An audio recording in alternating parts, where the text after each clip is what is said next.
प्रिय माता पिताओं, भाइयों और बहनों, चालीसा अर्थात लेंट आत्मचिंतन, पश्चाताप और ईश्वर की ओर लौटने का पवित्र समय है।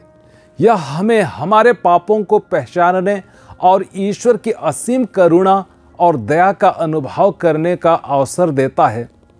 आज के पाठ हमें यही सिखाते हैं कि यद्यपि हम कई बार ईश्वर से भटक जाते हैं, फिर भी उनकी प्रेम और दया हमें वापस बुलाती है। आज के पहले पाठ निर्गमन ग्रंथ से लिया गया है, जहां हम इस्राएलियों की अवज्ञा को देखते हैं। जब मूसा सिनाई पर्वत पर थे, तब लोगों ने स्वर्ण बछड़े की मूर्ति बनाकर उसकी पूजा शुरू कर दी।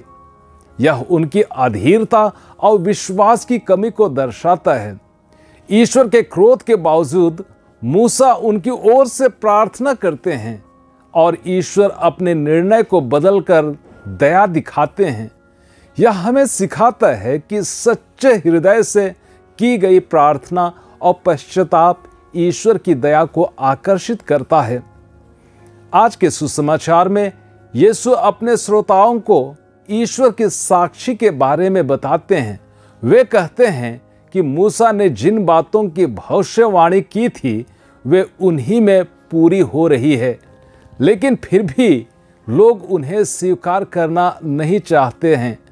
यह हमें चेतावनी देता है कि केवल धार्मिक क्रियाकलापों से नहीं, बल्कि सच्चे हृदय से ईश्वर की ओर मुड़ने से ही हमें उद्धार प्राप्त होता है। लेंट हमें यह अवसर देता है कि हम अपनी गलतियों को स्वीकार करें, ईश्वर के प्रेम और क्षमा की ओर लौटें और अपने जीवन को उनकी इच्छा के अनुसार बनाएं। हमें विश्वास रखना चाहिए कि जब हम सच्चे हृदय से उनकी शरण में आते हैं, तो वे हमें कभी नहीं ठुकराते हैं। आइए इस 40 काल में हम अपना हृदय और अपनी आत्मा को तैयार करें। आमीन।